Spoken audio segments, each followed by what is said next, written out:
Hey, everybody. Welcome into another edition of an InsideCarolina.com podcast. I'm Joey Powell. This is a special edition of the Coast to Coast, brought to you, as always, by Johnny T-Shirt, JohnnyT-Shirt.com. Hit them up. I have got one half of the amazing panel of analysts from our regular show. Sherrell McMillan is with me. We're going to talk with TJ Beisner, a new name that you may not know, but you're about to know really, really quickly. All right, Sherrell, we're glad you're here, man. Thanks for making time for us.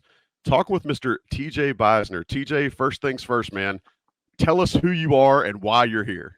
Yeah, I'm TJ Beisner, and I came here from the University of Kentucky. I've been in Chapel Hill now for a couple of weeks. The other side of this phone is nothing but boxes in my house. So this is like the most creative thing my wife and I could come up with for how our house looks right now. But yeah, I was the director of player development at the University of Kentucky, and am now here as the executive director of the Secondary Break Club, which is the men's basketball NIL collective for the University of North Carolina. So a lot of change for our family, especially the last few weeks. It's been awesome. We are so happy to be here. I think Carolina speaks for itself as far as a place to be, and particularly for our family. Our oldest son lives in Wilmington, and we kind of got to a point where we were ready to make a move, and it couldn't have worked out any better. We decided to leave Kentucky, and not too long after that decision was made, Coach Davis made a call to Coach Cal and said, "Hey, I'd like to talk to TJ. What are your thoughts?" And from there, it just kind of really moved quickly. We went from me sitting in Coach Cal's office and saying I was going to step down and probably move to Wilmington and try to find a job and whatever that may be, to, hey, you know what? I think we have a really unique, cool opportunity in Chapel Hill. So it's been a whirlwind, but it has been nothing short of a blessing for our family so far. And the job's gone great and getting to know people there. But on top of it, just North Carolina has been wonderful for us so far. My son's school, he's playing lacrosse. So we're grateful. And I don't even know if that answered your question, but we're really happy to be here. That's all. Yeah. No, man, whichever way you want to go is fine with us. I think the big thing was I wanted you to kind of introduce the secondary break club to begin with. So we're going to Yeah. dive into that. I know folks listening to this, whether you're a basketball or football fan, you've probably heard us do some things with Heels for Life, which is the football NIL collective. And this is the basketball counterpart to that. And TJ is going to be heading that up. So before we dig really deeply into that, TJ, you mentioned Kentucky. I want you to explain to our listeners and the viewers here what was your role there? You mentioned your title, but I want to know specifically what did you do, and what was it like with at another blue blood program? Because I think a lot of folks Yeah. either come from a step up to North Carolina, or maybe they come from the NBA to North Carolina, but rarely do you see anybody switching from blue blood to blue blood. And I know it's not exactly the same, but there are some similarities. So tell us a little bit. What did you do, and what was it like working at Kentucky? So my title was I was the director of player development the last 2 years. So when NIL came into place, Coach Calipari hired me onto his staff. Prior to that, I worked in sports marketing and oversaw the UK sports and network, radio, TV, digital content development. Prior to that, worked in media. So I'd kind of been in that world of branding, marketing, and then over the course of my time working at JMI Sports and overseeing the University of Kentucky network, I developed a really close relationship with Coach Calipari through working with him on his radio show, his website, things like that. And what I always loved about him was he's an idea guy. And coming from a background where I think of myself as a creative person, when you're in a room with other creative people, you love bouncing ideas off of each other. And so he and I really hit it off. And when NIL was coming into play, we had been talking for several years about what that landscape would look like, what the opportunities were, how a blue blood stays a power in a blue blood in this new landscape, and you don't give up ground that you spent 100 years building essentially. And so moved into a role on his staff and worked with NIL, and assisted in anything he needed me to do. Meet with recruits when they came on visits, assisting through just kind of giving thoughts anytime he needed them. What what do you think about this? And kind of just being involved a little bit in everything is how I saw it. And he, at one time he said I was the coach off the court, and so from there we did community service, and that was something that I think it ties into NIL in a big way, but really important when you're at a place like North Carolina or Kentucky where you have influence as a student athlete, really understanding that platform, how you can impact other people's lives. And so we're able to do a lot of good things. I think I wore a lot of hats whenever it was asked of me. Even my favorite job title actually that someone gave me, was unofficial, was I was the director of Oscarations, because Oscar Sheway and I worked so much on his NIL and everything else. That was the guy that sat in the office next to me gave me that one. But I just tried to be available, and the coaches at this level, same with Hubert, have so much on their plate, and I think NIL rules and legislation and the lack of management from the NCAA is kind of pushed this onto coaches. Yep. They've got to make decisions. They've got to talk to lawmakers or whoever it may be. And so, one of the things I always tried to do, and I hope, if Coach Cal was asked that question, he said that I took things off his plate, that allowed him to be a coach a little bit more than maybe he was before, because of all this stuff, craziness that coaches are having to figure out. So, but NIL was kind of an area that was really a big focus for my role, and working with compliance and obviously understanding how deals were working and the landscape and the laws. And so that's hopefully something, and a unique experience is going to translate really well now as we get going with the Secondary Break Club, which the fans may have heard previously was Tricord Management was the name. Same thing, rebranding it as Secondary Break Club, and hopefully going to create some unique opportunities that not only provide cool financial stuff for the players, but also feeds into what is a transformational student athlete experience that I know that Hubert and his staff want, and they've experienced at the University of North Carolina. So trying to be in step with those guys and making sure we're moving in the right direction. So you mentioned that in your previous role, branding was kind of a big part of it, and you have experience with that. I'm just curious, from the outside looking in, what's your assessment of the UNC brand? Like, is it as strong as it was? What is strong about it? What is the outsider's perspective on the UNC brand and its value? Well, I mean, I think first of all, everyone knows the history from a branding, and you're talking about if you think of just branding and okay, what's recognizable? What do people know? The UNC logo is recognizable. This right here, the Jordan logo, that's the brand right there. That those two together, when you come to the University of North Carolina, you're on a platform that automatically internationally recognize both of the logos on your shirt. And that's a really big opportunity. And so I think, as this develops and NIL continues to evolve, things will change, but there is a huge opportunity to capitalize on the history at the University of North Carolina as it pertains to the future and the present. I think that that's a huge advantage they have here. I think that the opportunity to tie in NIL opportunities to the past, to the legends that have come through here, and explain how these pieces all fit together is enormous. This is something that struck me in talking about things that are unique. And you're like, wow, I'm at North Carolina. It's just a random Tuesday practice. Walk into practice and sit down, and I look over. You see Tyler Hansborough, Tyler Zeller, Larry Brown, Anton Jameson, Shammond Williams, all just sitting there.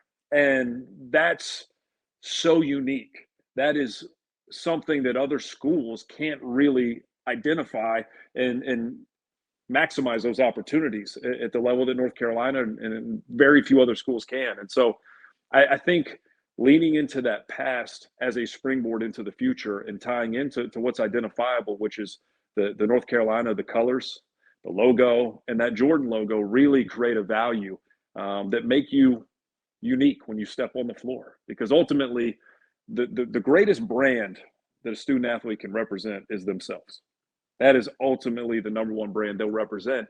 And you get a chance to do that on a national scale every time you step on the floor, and potentially, because you're at the University of North Carolina, internationally. And I think from experience at Kentucky and dealing with agents and understanding how they're selling student athletes to their marketing partners and people who want to do representation advertisements, that's what is sellable. You say, I'm a student athlete at North Carolina, your value when your agent or when we as Secondary Break Club are going into enter agreements with brands to promote you as an individual, you're more valuable because you're a Tar Heel. And I guess you kind of answered the next question within the last couple, but why UNC for you? I know you talked about the global brand, you talked about Coach Davis, but what kind of made you say this is, an opportunity that I want to seize? I mean, it's so, being at Kentucky, obviously a blue blood, and getting to experience things at a very high level, working with the highest caliber of student athletes, and that is fulfilling. I loved. I think of us. It's silly to say sometimes, but as educators, it's different than your social studies teacher, obviously, and the salaries are different, obviously. But I think of us as educators. And so when, like I said, we had an opportunity, and I guess I'll go back, the decision to leave Kentucky was, a year ago, around September, October, I was approached by an agency and said, hey, we're thinking about, creating this NIL division. Would you come help us with this and kind of oversee our basketball marketing in this division? And it was a great opportunity, chance to live anywhere, to kind of set my own schedule and kind of dictate how and who we worked with. But it didn't sit right at that time because I sat in on recruiting meetings with players and made promises to their parents. And, I sat with Oscar Shibwe and said, you're coming back. I'm going to be here to help you. And it didn't feel right at that time to leave. And so fast forward, went through the year, got to the end of the season. That opportunity, the landscape shifted, their business model, what they were doing, they were uncertain of. So that opportunity kind of went away. And we had gotten, my wife and I, our mind around the fact that, maybe it's time for a change of pace. And you expend a lot of not just physical time, but emotional time when you're working in college athletics. And maybe, let's get closer to our oldest son. And, my wife has a great job and can work from home. So I'm going to figure it out. And right around that time, like I said, Coach Davis called Coach Cal. And it was a holy cow moment for me because it is Carolina. I mean, this is Michael Jordan, Vince Carter, Anton Jameson, like it's iconic. And, my son said, Dad, would I get Jordans? I said, after I get Jordans. But that conversation. The real important questions, TJ, is, right. is anybody getting footwear? No, absolutely. Yes, that's exactly what it is. But, then I had the conversation. Coach Cal called me and said, hey, I talked to Hubert. He said, actually, he goes, I don't think I did you any favors. I think he's going to think I'm lying to him because I said too many good things about you. And, had a good laugh. And I said, Cal, it sounds awesome, but that's such a big change. And I don't know anybody there. And we want to be there. And like, I don't know. Like, I really got to talk to him and figure it out. And he said, TJ, if the University of North Carolina wants you, you go. Like, you want to go to North Carolina and be close to your family. If you have a chance to join that tradition, like you're leaving here, that's where you want to go. Like, take it. And so obviously got to know everybody. I mean, they had the best, like the staff there, unbelievable, just great guys, and their wives have been wonderful to my wife. So it was, to me, the brand of Carolina, the history of Carolina, and getting to know everybody. But the Coach Cal gave me lots of encouragement and said, I think you'll do a great job there. And he told me Hubert is one of the best people he knows in the game of basketball. And he said, you're going to really get along with them, and it's going to be great. And you're really going to like that staff. And so that was I love the man and I respect him. And so his opinion on that was really impactful to me. And so, when we talk, he called, hey, how's it going? I said, man, it's 80 degrees here. How's it going? Oh, yeah. So he's been awesome, but he was very encouraging. So it sounds to me like North Carolina fans probably need to point to the passer and give Cal a little bit of a nod here for the endorsement, getting him to Chapel Hill, right, Sherrell? Yeah, I was gonna say you're killing the notion from a lot of our readers and subscribers who have grown to maybe dislike the Kentucky program or dislike Coach Cal over the last 30 years. Like they're gonna watch this and say, man, maybe he's not so bad. I love Cal. Cal is, and he is probably everything you think he is, and he would say that too. He is ultra competitive. He is the kindest man I've ever known, but he is one of a kind for sure. You're changing hearts and minds already. Yeah, there's going to be a lot of folks that consume this podcast. They're going to have some real heart and soul searching to do after this. So, We're talking with TJ Beisner, the new director of the Secondary Break Club, which is North Carolina basketball's NIL collective. TJ, let's start now and getting into the collective, okay? Tell us about it and tell us what your vision for it is. Well, I think, kind of as we said earlier, the vision for this is finding a way to create opportunities for people who want to support NIL to touch the past and the present and kind of affect the future. And so the goal, I think, for what we're doing day to day is really thinking about working. There are a number of people who are already involved in NIL and very supportive of it. How do we make them feel really good about where this is headed, so they understand what's going on? And ultimately, I mean, at the end of the day, when we get into more of the specifics, my job is to make sure that the coaches are able to do their job at the best of ability. That's really what it is. Can we create an NIL program, which I think we can, based off of engagement and experiences that is first class, top of the line, that then makes players understand that we don't have to go in and say that you're getting X amount of dollars to come here. This because that's against the rules. Coaches don't have to go in and do that, but the players can talk. You know what? If you're concerned about our NIL, call Armando Bacot. Talk to him, because the landscape of recruiting, especially, is shifting a little bit now that agents are more able to be involved, especially in NIL in most states at the high school level. Really high level players who are playing at prep school, they're able to no questions about it, get involved with NIL. Agencies are finding that, where it's not even necessarily about the most amount of money that's sitting, you've got schools that are, promising that, even though it's against the rules. I know this is blowing people's minds. Coaches, some of them will do that. Yeah. But understanding, hey, you go to North Carolina, you're going to be fine. I've had guys who go there, and on top of it, everything that collective tells you when you get there will be true. No one's lying to you. And because the worst thing you can do is sit somebody down and say, here's what we're going to do for you, and then not do it. Because not only does that hurt that relationship, but that affects the coaching staff, that affects the next recruiting class, and it continues. So the biggest thing is we need to honor that, and we need to make sure we've built sustainable programs where we have a good idea of what's going on. So if we're working with, an Excel or a CAA or whoever on a recruit, and by the way, I mean the coaching staff. I'm obviously not involved in the recruiting of that right now, as an ex-member of the staff. This is some of this stuff, obviously being a coach on the coaching staff and now being out, I have to make sure in case compliance is watching. I know the rules, I'm not doing that. But you have a chance to say, look, I know X coach sat down at whatever school and said he's given you this, and this. I don't know if that's true. But what I do know is that my guys who were at Carolina last year or the year before were getting this, and it was there, and it was in a way that transformed their lives. It was manageable.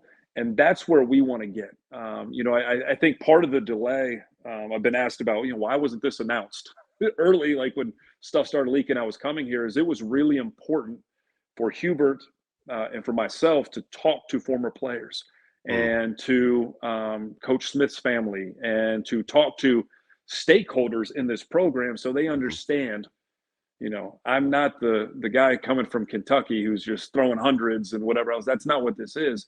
This is, the one thing Hubert and I talked a lot about is NIL by nature is transactional. It just is. It's a business deal. But Carolina basketball for 100 years has been transformational. The experience of where you start as a young man and where you finish. And I'm not just talking about your NBA earnings or anything else, but how you develop. That alone is the recruiting pitch. And so this can enhance it, but we need to make sure the things we are doing in NIL are also transformational. You can't become a transactional program on the side and be transformational over here. You have to be across the board aligned. And so that was one of the things that when Hubert and I were talking, I really identified with him, because the things that we will do with Secondary Break Club will be first class. That is the goal, the excellence, the standard. The ceiling is the roof, right? The standard on the court is the same standard we're chasing off the court. But they will be with the stamp of approval from Hubert, because he is running a program in the, he honors the same goals and traditions and values as Coach Smith and Coach Guthridge and Coach Williams, because that's who he is. And Yeah. so that's who I want to be, to honor his program and to continue to be a part of, as I keep saying, I've been adopted right now by the Carolina family. So that's who I want to be. And that's the goal, to create these programs and, have fans, when we give them an opportunity to engage and experience and kind of, hey, this is something that, Mhm. I'm not just forking over my money so I can, feel like no, we want to give you something. Like, we want to create a sustainable model that allows you to get closer to your players, present, past, and really helps this thing grow and build over the next few years to where we have what we hope is a juggernaut in NIL that is beyond just, well, the players get paid when they get there. It's really creating a student athlete experience that complements what they're doing on the court. Well, you want it to be transformational for your contributors as well, right? And I Absolutely. love that juxtaposition of transactional versus transformational, because if you think about, mentioning Coach Smith, that $200 check that he sent to all of his players upon his death, that was a transactional check, but it represented the transformational, impact they had Right. Yeah. in all of their lives as they became, grown men and had their own lives and their own careers and so on and so forth. I love that parallel, and I think that's probably something that, if you haven't already, you're going to be, pounding Bibles with later. Yeah. You mentioned briefly talking with past players. How have kind of, team alumni and former players responded about this concept and what you and Hubert are wanting to create and kind of the path forward? I think it's been positive so far. I mean, the reality is they are the program, right? So everything that they've done has built where we're at right now, and why I had an opportunity to come from Kentucky and start in such a great position. And so it's been positive. I think, like anything with NIL, there's a lot of misinformation. And one of the things that you see numbers thrown around, and I think Graham Boone mentioned this too when you guys talked to him. It's not real all the time. In fact, most of the time, it's not real. And if you get Looking at you, on, Texas A&M, looking at you. Yeah, go ahead. yeah, and not only is it not real, but sometimes even if it's real, when you're sitting there talking, the checks don't come, and it's not real.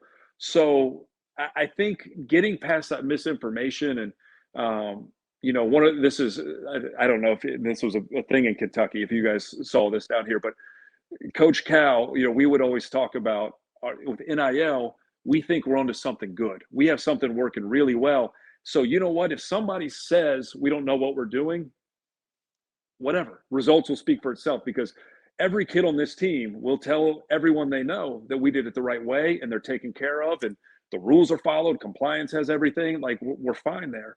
And so the way I was telling Cal is, I said, Lil Wayne has a line, real G's move in silence like lasagna.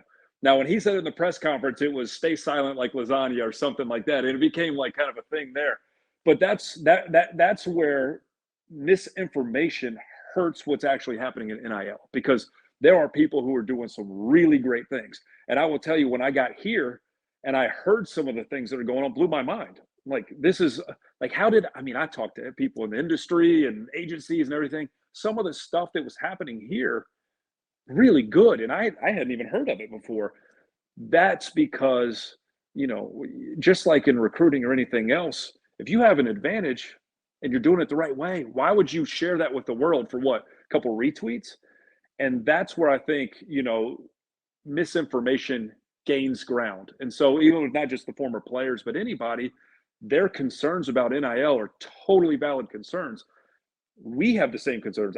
This is every day the concerns I have, but a lot of those are founded on information that's not true, or things you read and you say, what, that doesn't sound right. Well, because it's not, but you're not in it day to day. You read it, you move on. And so, I think as we go throughout this process, it's different.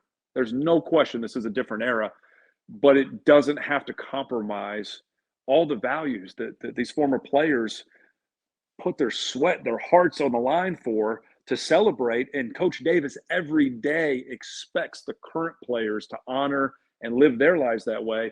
we can be really good at NIL by embracing that. I truly believe it. Hubert believes it. We've talked about some of the stuff I want to do, and he's comfortable with it. So I think it's going to be, my goal, like I said, is to get to a point to where, this is it's the Carolina family feels tied in from guys who played all the way, in the past to obviously players who aren't even on campus yet. It continues to strengthen that bond together.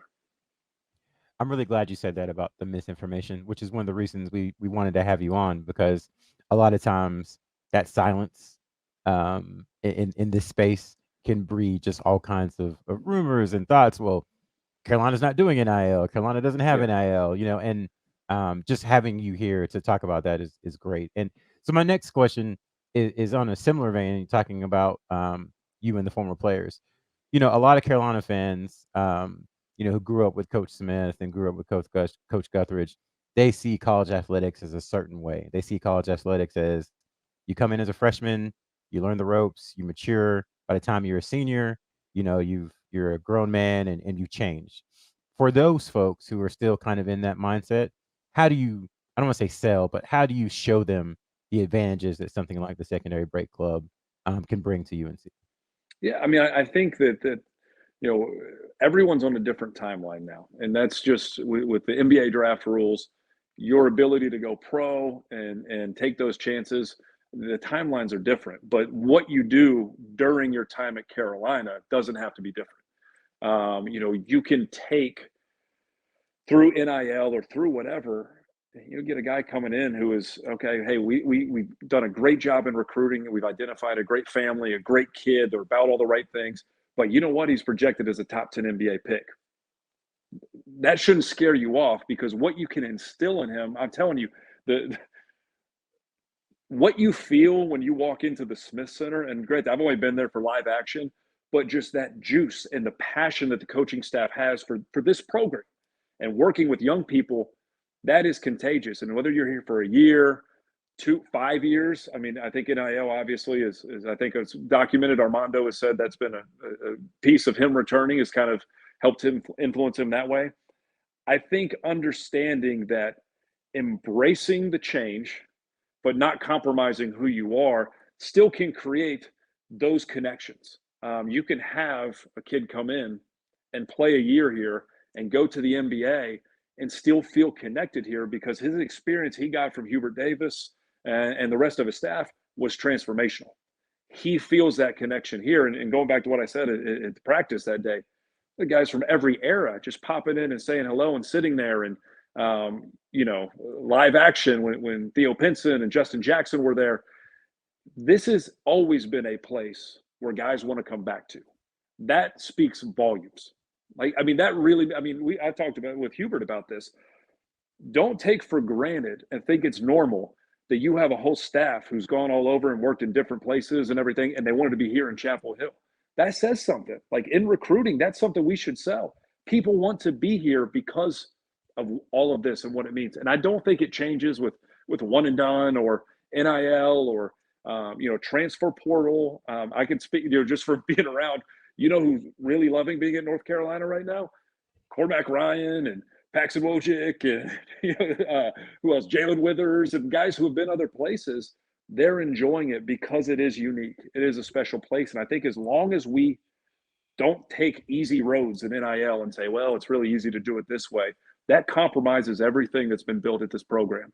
What the Carolina family stands for, everything that has gone into making it such a special place. Those values stay at the front and guide us. We might trip, we'll hit a roadblock, might make a couple mistakes, but if that's our guiding light we're following, we'll continue to go in the right direction, even if we make a few stumbles. So I'm curious. I know it's been just a couple of months since you've been on the job, but like, what's your day-to-day like? 3 weeks, actually. 3 weeks. 3 weeks. Okay. So it hasn't even been a couple of months, 3 weeks. What's your day-to-day like? What are the kind of things that you're tackling? Are you executive director of one? Do you plan to hire staff? Kind of walk us through what the organization is going to look like and kind of your day-to-day. Yeah, right now it's just me. And early on, my goals from the start. Hubert and I told him this from the very first phone call we had. I wanted to talk to compliance. I want to be compliance's best friend. I want to talk to Learfield and understand how we can make sure we're working within everybody, making money and creating opportunities for student athletes. And so both compliance, Learfield have been great talking to them, trying to get to know, supporters of the program, former players, and just trying to get in front of people. And, I told very early on, I think it was my first interview when I was on Zoom with those guys, I was like, is there anything that you want to ask me? Like, we got to the end, they said, anything else? I said, if I was at Kentucky and I was interviewing somebody whose whole career was at North Carolina, and he's sitting here telling me, yeah, no, I think this is a great opportunity, I want to be there, I'd be going, wait, what's the deal with this guy?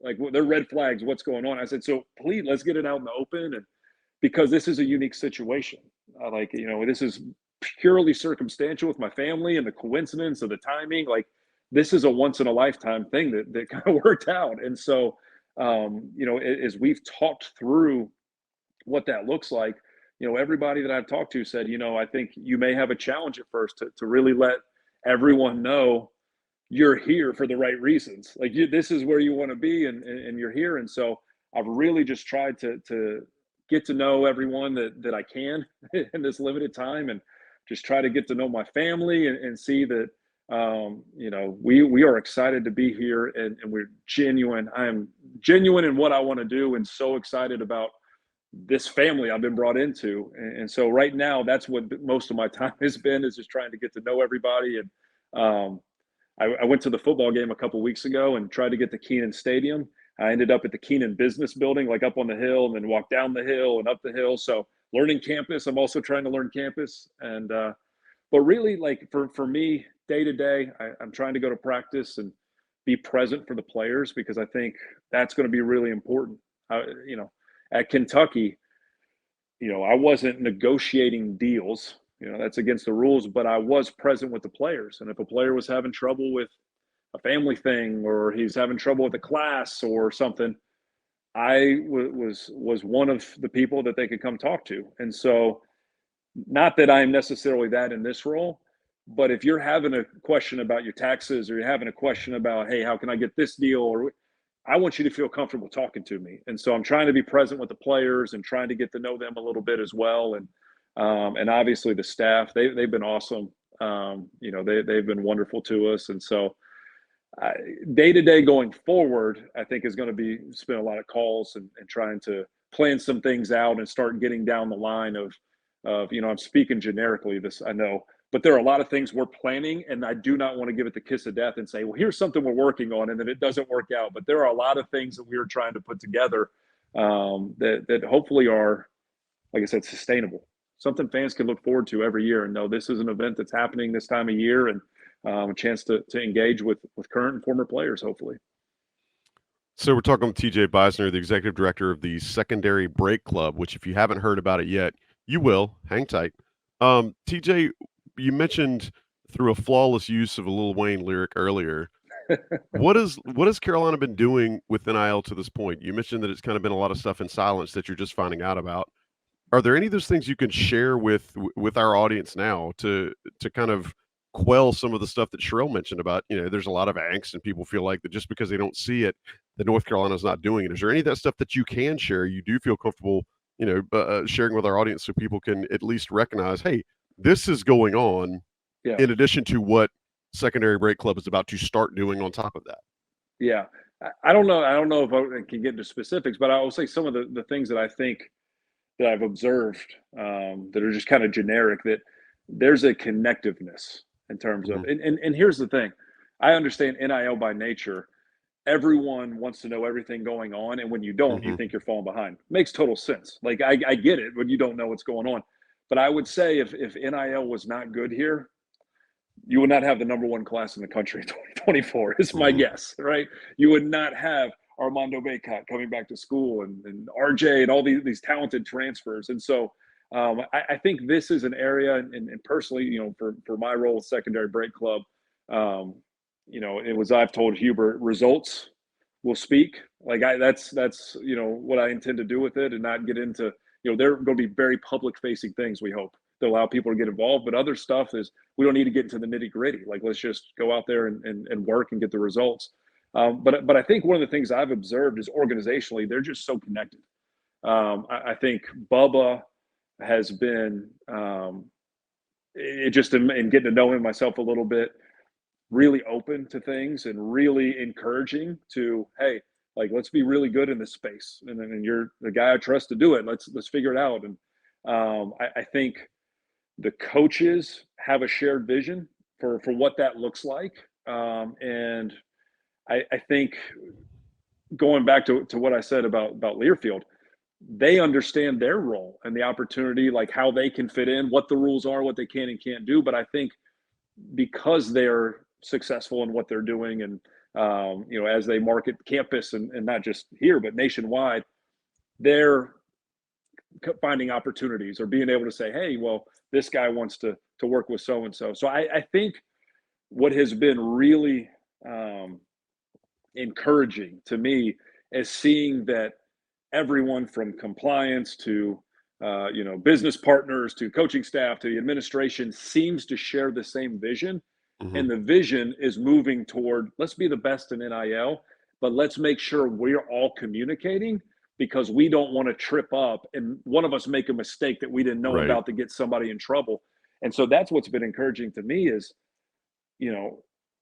everybody's together on this. And I think as you see deals start to come out, and I think as basketball season launches, guys will start launching some campaigns. You'll see some of that stuff. And but I think it's like there's nobody that I've encountered who's saying, we're not doing NIL, we're not doing Right. this. And that's huge. Again, that's a really important thing. For sure. So I'm trying to figure out how I want to say this. You mentioned some of the recruiting angles. You mentioned getting players back. You briefly touched on the transfer portal. Help people understand how NIL will help North Carolina compete on a national level. Because part of being a blue blood program is that fans have a certain expectation. The coaches and the players inside the program have a certain expectation. Help us understand how NIL, specifically the secondary break club, is gonna continue that. Yeah, I think it's a piece of recruiting. And again, I don't want to put words in Hubert's mouth, but my understanding is what you're still recruiting. This is North Carolina. This is a place that not only changes your life but changes your future. And if you want to come here only because of NIL, this is not the right place for you, because you will fail. This is hard. We are setting you up for a path which now with NBA salaries we're talking hundreds of millions of dollars. So you have to come here loving the game, being committed, and wanting to handle your academics. In that space, though, understand we're going to be really good in NIL too. The collective we have, and then the Hall of Fame and everything else, all the pieces, the Heels for Life. As a university, there's a great space for NIL. And so from my perspective, not being in recruiting meetings and not having those conversations, and is just letting that circle, that community of recruits know Carolina's the best. And the only way you do that is through actions. And I believe, from what I've observed and what I've heard and what I'm seeing, they're already in a really good spot. Let's take it to the next level and let these guys know, these future pros who are in high school, understand not only is this a great place to get an education and join the history of all these guys who went on before you to be legends in the game, you can set yourself up financially for the rest of your life in the NBA with the growth you're going to have here. And while you're here, you're going to be probably setting yourself up as well with the money you can make. And so that's the hope, that it's a piece that really makes players feel comfortable, that you don't want a guy coming in and saying, look, I love the academic challenge. I love the coaching staff. I love the history. I want to be here. But man, my family's in a tough spot and you guys haven't figured out NIL and this school said this, and you don't want to be in that spot. NIL is going to be a piece, hopefully, to retaining players, to players understanding what they can get at this level, but it is never going to be the lead thing when you walk into a meeting, because when you start doing that, you get the wrong players and you don't get the guys that want to come win national championships. So along those lines, I know you're not in recruiting meetings now, but you used to be in your previous role. Yeah. Was it difficult to determine the guys who were like, what's your NIL package? That's my number one priority. Was that difficult to ascertain? No, because they usually just ask. But no. I mean, no, there were, I think that's part of the most important part in the recruiting process is identifying people that you believe can benefit from what you're doing. Because I mean, like that's Hubert and the whole staff. They're in it. They want to be educators. They love working with young people. You have to have, for here and the way things are taught and the way they're structured, a certain mindset to succeed. And no different than Kentucky. We had our own criteria as well that we would go into recruiting process with. I think understanding the values and priorities. Look, there's nothing wrong with wanting to make money. There's absolutely nothing wrong with that, especially since you can. There's nothing wrong with wanting to maximize it, but it can't be what motivates you. Because when you're out there in the end of the second half and you've been elbowed in the face 2 or 3 times, you're missing every shot, but you're down 1 and your team needs you, money can't be what motivates you. It has to be that fight to win, your pride, your teammates, it has to be all these other things. At least that's the belief. And so in that process, you have to identify that. And I think finding families who share that sentiment and want to be part of a transformational experience and can see, hey, we need something transactional, right? We got to have a change in our lifestyle. We get it. But understanding that's a piece you can feel comfortable about if you're chasing everything else. I think that is a critical piece to recruiting right now. And, I think that'll be really important. I think Hubert will continue to bring in guys who are really good kids with really good families who will be taken care of with NIL, but understand they're here to chase something so much bigger than, whatever they can put in their bank account for the next couple of years. Talking with TJ Beisner, executive director of the new Secondary Break Club, North Carolina Basketball's NIL Collective. TJ, I'm going to share with you, I know you're 3 weeks into town, I'm going to share with you something that's both transactional and transformational, and that is the shopping experience at Johnny T-Shirt. Johnny T-Shirt right there on East Franklin Street in Chapel Hill, big supporters of Inside Carolina. UNC fans all about this great area and beyond know that Johnny T-Shirt is the place to get your gear. Inside Carolina premium subscribers know they get an extra 10% off when they use the code that's found on the premium message board, so they can use that code and get stuff already off of Johnny T-Shirt's amazing prices. So it's a beautiful thing. I'm sure you've probably been there multiple times, TJ, but we know that is. I mean, it's it's a must stop for somebody that's new in town, and you go in there and you get all the gear, send it back to your people far and wide. But if those people far and wide want their own stuff and they don't like what you sent them, which is really unheard of, because why would you not like something from Johnny T-Shirt? You can get Johnny T-Shirt to ship to them. It's a beautiful thing. I know your son down in Wilmington's probably getting some fresh Johnny T-Shirt gear sometime soon. So we want to make sure everybody, including our guest tonight, TJ Beisner, can shop at Johnny T-Shirt. InsideCarolina.com, premium subscribers, extra 10% off, JohnnyT-shirt.com on the web, or right there on East Franklin Street in Chapel Hill. There will probably be a national advertisement that comes in right after this, TJ. So take a break. We'll be right back talking with TJ Beisner from the Secondary Break Club. All right, TJ, thanks for sticking around and being a part of this special edition of the Coast to Coast podcast with Sherrell McMillan and yours truly, Joey Powell. TJ, let's focus the last little bit of the show before we let you go on how fans should approach the Secondary Break Club, how they can get involved, what they need to know, all that good stuff. So first things first, why should this matter to Inside Carolina subscribers, to UNC fans, to anybody that is loosely affiliated or cares about UNC basketball? Why should the Secondary Break Club matter? Well, I think it's the newest piece in chasing national championships. I think obviously NIL is here to stay in some form, but this is an opportunity for us to be really organized and be very clear in opportunities that support student athletes on the men's basketball team at UNC. And so right now we've got the basic website up, secondarybreakclub.com.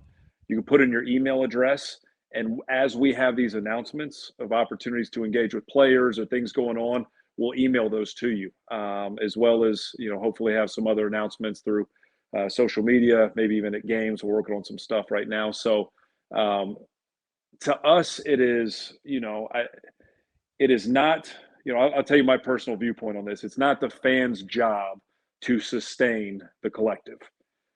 We are going to give fans who want to be involved a chance to be involved. It is my job to build a business model that is going to be sustainable, that's going to have local businesses, that's going to have fans from all over the world who want to get involved in these opportunities with the student athletes.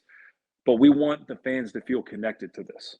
Even if you're not giving your money, give your time, give your interest, share it with people, because we want this to be part of looking at it 10 years down the line. This is synonymous with the Carolina fan experience, that you understand the Secondary Break Club is a group that's supporting the program, and some of the events that we have that we hope are regular are on your calendar, and it understands that it's a chance for you to connect with other fans and show that you have pride in Carolina basketball, which is I think why everybody's watching this, right? I mean, my wife doesn't even listen to me this long. So if they're still watching this, they really, really love Carolina basketball.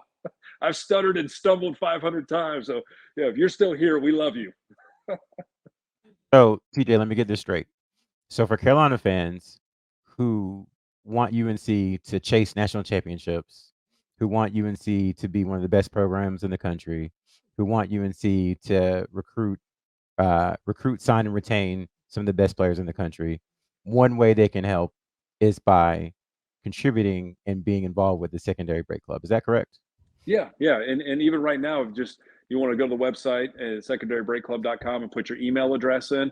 We'll keep you up to speed on stuff. And it's not going to be I'm trying to think, because there's some things I don't want to give away yet, but we just want you to feel included in it. And if it's not financial, it doesn't matter right now. We want you to feel like you're connected to this program. You understand what's happening around it.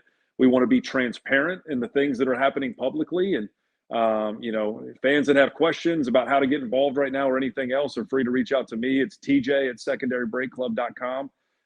We're going to work through this, and we're going to have some stuff coming up as we get the season going that I think everybody's going to be excited about. And, like I said, it's really important for us right now to just kind of be familiar with everybody. And we'll get to a point where I think everybody feels really good about the support that Secondary Break Club is going to be giving the men's basketball program. I just want to ask you one last thing, more of a kind of a personal question. Yeah. As far as when you arrived in Chapel Hill, what was your aha moment of like, wow, I'm the executive director of the Secondary Break Club? Was it that practice where all those players were there? What was your wow moment? So there was one practice, and it wasn't even that one. That one was a wow moment, but like 2 days later, because everything happened in such a whirlwind, so fast, and the move, and moving, stressful as it is, and get my son in school and everything else, that I texted my wife one day. We were sitting in practice, and I was like, I can't believe this. Like, I'm at North Carolina.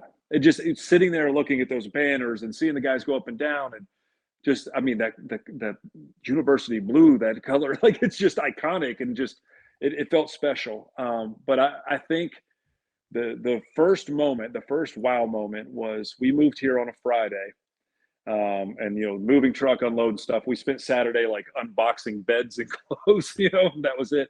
And then that Sunday morning, Hubert and his wife Leslie took our family to brunch, and we got there, we're standing there, and I saw the car pull up. And, I grew up in Dallas, and Hubert, and during some dark times in Dallas, was a maverick that like brought some joy to my life in some dark times. And Hubert got out of the car, and I saw him walking up, and I was like, oh my gosh, like we're here. Like, Hubert Davis is coming to have breakfast with us. And that was I think the first moment where I was like, this is incredible, because we'd only talked on the phone, we'd been on Zoom, and then of course this is actually pretty funny. Then we get there, and our server was a UK fan who had just moved to Chapel Hill from Lexington 2 weeks before, and so he's like, Hubert went up and got food, and I was sitting there, and he was like, so, like, what are you doing here? And I said, I work here now. I said, I left Kentucky, I work here now. He goes, oh, okay. And then he came back later, and he was like, well, do you still bleed blue? And Leslie, Hubert's wife, was like, yes, just a lighter shade. And I was like, that's a great line. I'm going to have to use that. I love that she answered it for you, so you wouldn't feel put on the spot right there. Yeah, I was half asleep from the move, and I was like, oh my gosh, I'm sitting with Hubert Davis. Well, TJ, we appreciate all the perspective you've given to us. I'm going to give you One last shot here. I don't know if you've ever seen the movie Walk the Line, but the record producer says to Joaquin Phoenix, is playing Johnny Cash, says, you're lying in a ditch and you got 30 seconds to sing one song. What are you going to sing? So I would ask you, what's the one thing you want people to know coming away from this show about the Secondary Break Club? And I'll let the floor be yours. Yeah, no, I think what you should know is that we are committed to being the best in NIL, best collective in the country, providing opportunities for the Carolina student athletes, but doing it in a way that honors the Carolina tradition, the values that every coach and every player has exemplified and shown on the floor. And so the standard that has been set on the court for many, many decades is the same one that we're pursuing off the court. And I think with the team of the around with all the different partners and stakeholders, I think we're in a really good place to be the best in NIL and put ourselves in positions to really have a talented roster and never have to worry about somebody leaving because there wasn't enough opportunity here. I think we're in a really good spot with where we're headed, and just look forward to everyone's support and getting there with Coach Davis.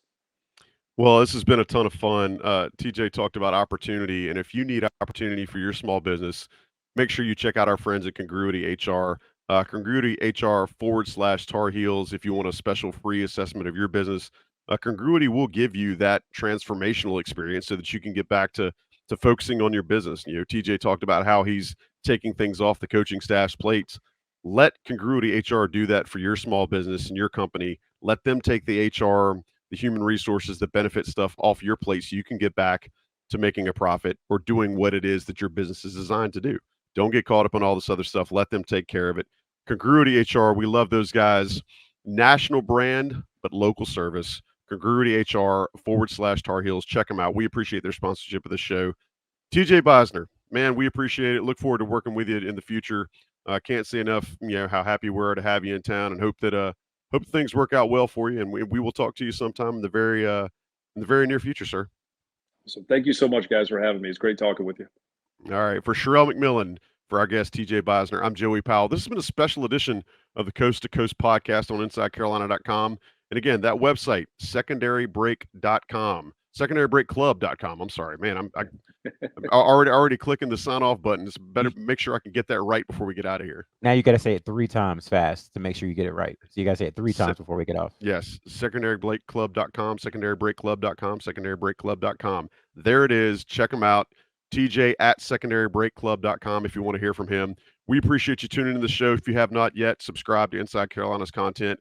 Like, review, all that good stuff. We appreciate it. For Sherrell McMillan, for TJ Beisner, I'm Joey Powell. We will talk to you sometime very soon on the Coast to Coast podcast here on InsideCarolina.com.